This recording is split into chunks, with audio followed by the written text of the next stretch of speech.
So this is to any of the limited, very, very, very, very limited UK independent media. We need to be asking ourselves why the Italian Secret Services was following a Evening Standard millionaire newspaper, conservative Russian, connected to a KGB son. There is no such thing as an ex-KGB agent. It is most likely Italian Secret Services were doing their job better than MI5, MI6 and the Met Police, and they were fully aware that Russia, China, India, the main top three players of BRICS, were politically interfering, especially Italy, because Italy has just like France and the UK and the USA, has a high far-right ideology, past and connections of conservatism. They knew that there was interference going on. This is why they were spying on the KGB son. This is 2018, 2019. And what do they find to their surprise in Italy and on yachts? A home foreign secretary called Boris Johnson. He had escaped his MI5, MI6 or Met Police handlers. What happens around 2018, 2019? A general election. What do we get in 2020? An 80-seat majority, basically. We break the withdrawal agreement. Lots of things got in the way. COVID, they did not expect that. We are basically... Why was Nigel Farage and Jacob Rees-Mogg and the like so confident that there would be an Italian exit and a French exit?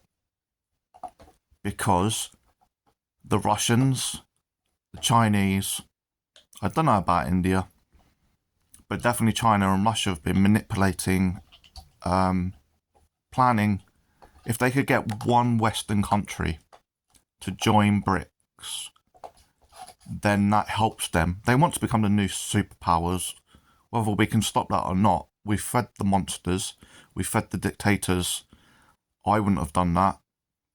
I don't vote Conservative, because Conservative basically is the elite establishment party. It was made, 400 years ago with the rigged unelected House of Lords. It protects the royal family, all of that. So that's why I wouldn't vote.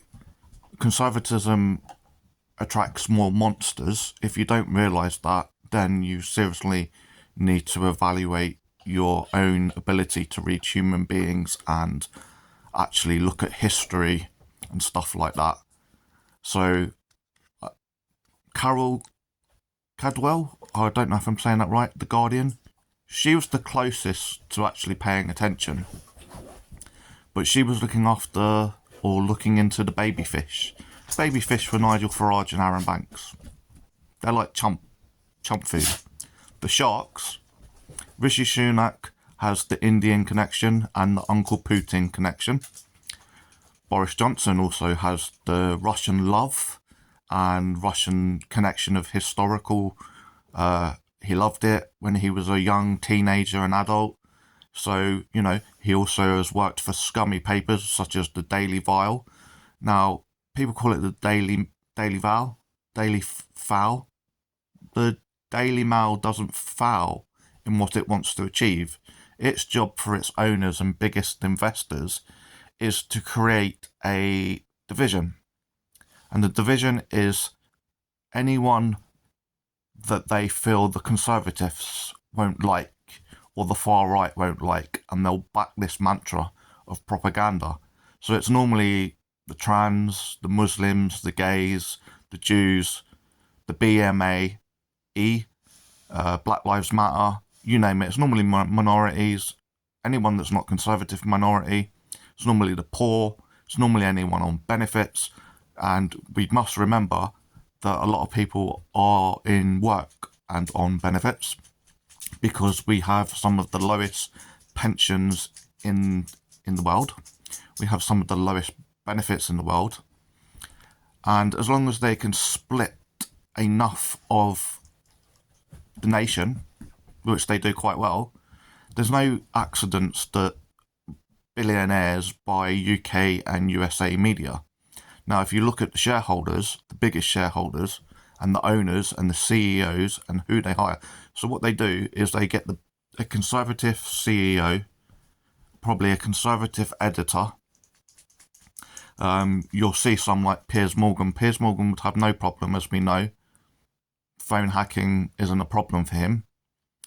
Then they get a mixture of left, right, middle ground journalists. Yet it is always the editor and the legal team and the CEO that will stop stories.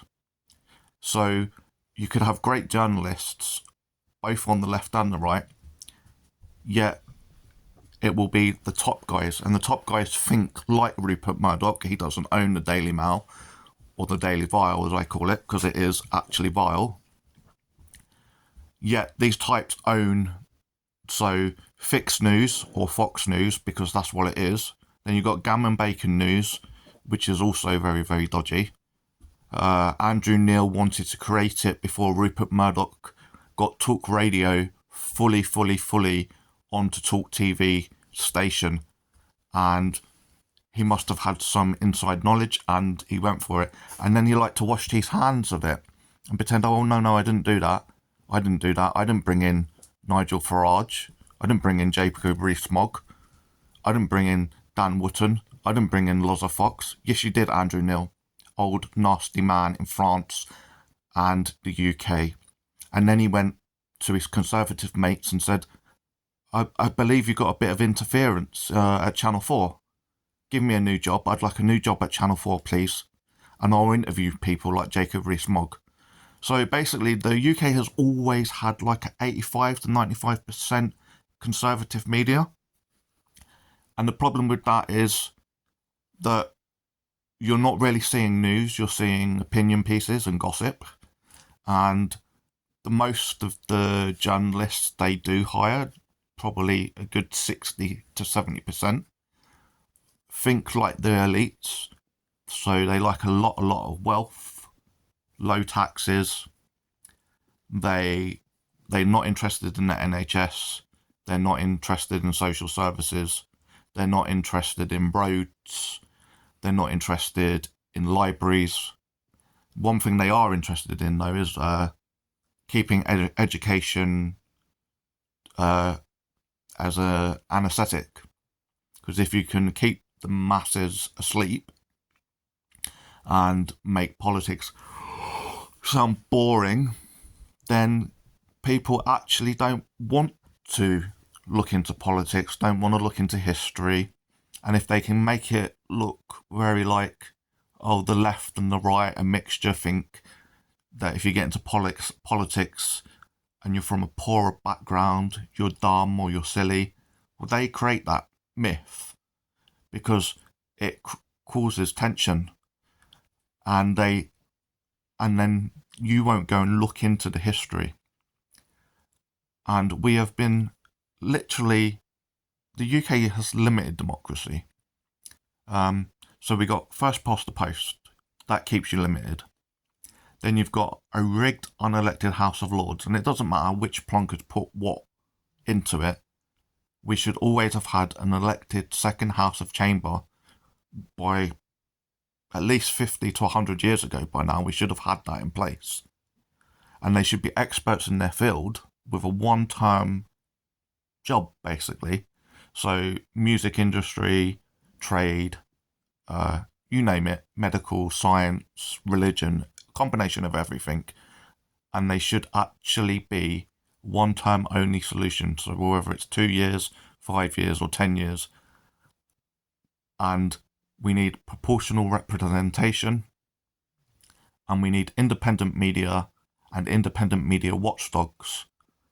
If we don't fight like America, we are going to lose democracy even further in the UK. The Conservatives have been up to games that you probably would not believe.